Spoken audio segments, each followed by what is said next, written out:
Olá, sétimo ano. Hoje eu trago para vocês mais uma aula de redação no nosso livro de produção de texto, tá? Nós paramos na página 163. Então, vamos lá. Ainda estamos interpretando, compreendendo aquela pesquisa que foi feita, tá? Lá no condomínio. Então, vamos lá. A conclusão pode ser facilmente comprovada com base nas informações do texto? Sim, pois todos os dados mostrados na conclusão do texto foram explicados. Além disso, o autor do texto faz uma recomendação no final, ao dizer que o projeto pode ser utilizado em outros locais. Né? Eu não sei se vocês lembram, mas ele fala, inclusive, que o projeto foi um grande sucesso. Após a conclusão, são apresentadas informações complementares, como pesquisadores responsáveis, título original da pesquisa e a instituição que a produziu. Levando em consideração o objetivo de um artigo de divulgação científica, por que essas informações foram apresentadas? Então, eu tenho o nome dos pesquisadores, e isso passa credibilidade às informações veiculadas no artigo, tá? Além disso, essas informações permitem que o leitor, caso se interesse, procure mais informações sobre o projeto e os envolvidos. Qual é a importância de essas pesquisas terem sido realizadas por pesquisadores de universidade? Então, vamos lá. Por serem pesquisadores da área de ciências biológicas, pressupõe-se que eles tenham conhecimento especializado, e por isso a possibilidade de eles auxiliarem e contribuírem para que o sucesso do projeto se torne mais significativo, tá? A arte que vem do descarte. Olha que interessante, ó. O conceito de reutilização de materiais pode ganhar um novo significado quando associado à criatividade de artistas que se dispõem a transformar materiais descartados em criações artísticas. Um exemplo disso é o trabalho realizado pelo artista italiano Dario Tironi, um especialista em sucata que produz suas peças construindo figuras humanas e animais com diversos objetos, como embalagens plásticas, brinquedos usados, entre outros itens descartados diariamente. Cada vez mais, o artista ganha espaço no cenário artístico europeu, destacando-se pela criatividade com que realiza sua arte, recriando objetos do dia a dia, tá? Então, esse aqui é uma fotografia intitulada Autorretrato do próprio artista, tá? Então, vamos dar um zoom para a gente ver, ó. Olha que interessante, quando a gente dá um zoom, a gente consegue ver a diversidade de materiais utilizados por esse artista, né? Material que é lixo, que ia ser jogado fora, mas que ele consegue incrivelmente aproveitar e fazer uma obra de arte. Então vamos lá, vamos seguir. Página 64. Veja a seguir outro exemplo de artigo de divulgação científica. Vai falar dos emojis, é um texto muito interessante. Gráficos revelam quais emojis estão bombando e quais floparam. Pesquisa mostra o auge e a queda de cada emoji. Sunsigel atingiu o topo em 2015, agora ela está dando lugar ao cachorro e às lágrimas de alegria. Emojis são coisa séria. No ano passado, a Super fez uma longa matéria discutindo a validade desses símbolos como uma língua independente. Críticos do mundo virtual dedicam artigos inteiros a debater se os traços de berinjela devem ser mais realistas ou cômicos ou engraçados.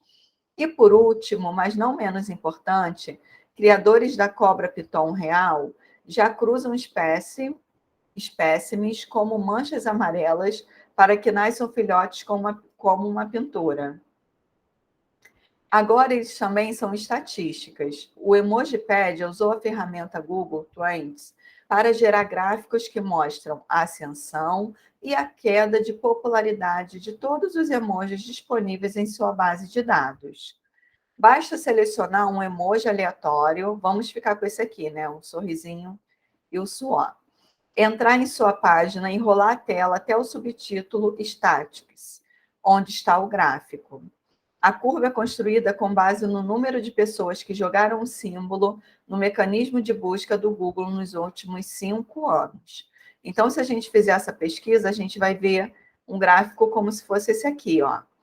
Ó, em 2012 e em 2016. Olha a ascensão. Olha como esse emoji passou a ser muito mais utilizado. Até aqui, nada demais, né? Essa carinha. Não é tão popular nem tão especial. Seu gráfico ascendente é de longe o resultado mais comum no Emojipedia. Muito mais revelador é a curva do coração, que se manteve mais ou menos estável nos últimos 5 anos, mas que registrou em 2013 um pico brusco e muito curioso. Olha aqui, ó, o gráfico do coraçãozinho. Espera aí, aqui. Olha que interessante, foi lá no alto e depois caiu, tá? Vale lembrar que para manter uma proporção fixa, todos os gráficos são montados pelo Google em uma escala que vai de 0 a 100. Um pico de 100, portanto, não significa que o emoji em questão foi procurado 100 vezes, mas que o número de buscas por ele naquele determinado intervalo de dias foi uma alta histórica em relação aos outros períodos.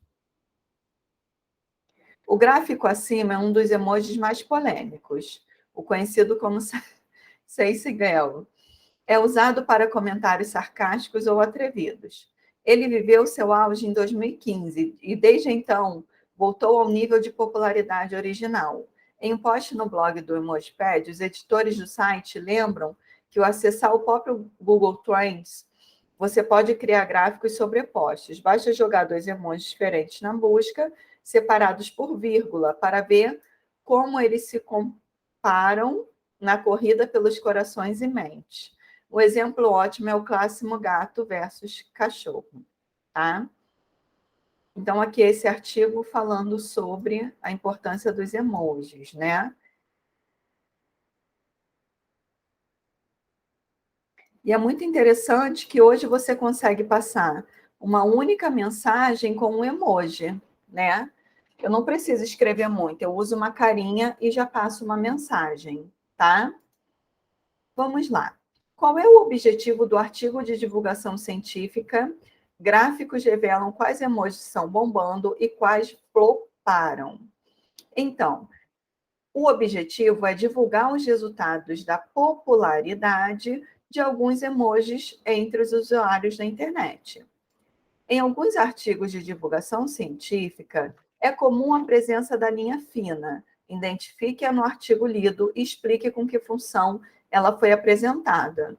Então, a gente já viu a linha fina lá no gênero notícia, tá? Então, aqui, ó, ela continua essa questão aqui, ó, do artigo, tá? A linha fina, além de explicar mais um pouquinho o título, ela amplia as informações que foram usadas no título, tá? Então, como nós vimos, aquela é a linha fina. A linha fina amplia as informações apresentadas no título e tem por objetivo despertar a curiosidade do leitor. O título ele chama a atenção do leitor e a linha fina desperta a curiosidade, tá? A que tipo de público esse artigo de divulgação científica pode interessar? Ao público em geral, né? Mas quem gosta muito de usar essa linguagem digital. Nos artigos de divulgação científica, é comum o emprego de recursos visuais, como gráficos, fotografias, infográficos, esquemas. Quais desses recursos foram apresentados nesse texto e com que finalidade? A gente viu que nesse artigo foram apresentados gráficos com a finalidade de permitir que o leitor Visualize os dados apresentados no texto. Os artigos de divulgação científica costumam apresentar alguns elementos próprios do texto jornalísticos, como citação de autoridade no assunto, dados estatísticos, exemplificações. Leia o trecho a seguir. Em um post no blog do Emojipédia, os editores do site lembram que ao acessar o próprio Google Trends, você pode criar gráficos sobrepostos. Basta jogar dois emojis diferentes na busca, separados por vírgula, para ver como eles se comparam na corrida pelos corações e mentes. Nesse trecho, o autor recorre a que recurso presente em textos jornalísticos? Explique. Ele faz uso da citação, tá? Dos editores do Emojipédia, com o fim de dar mais credibilidade às informações apresentadas. Então, eu vou deixar como sugestão de atividade a página 167. Agradeço pela atenção de vocês. Até a próxima. Tchau, tchau.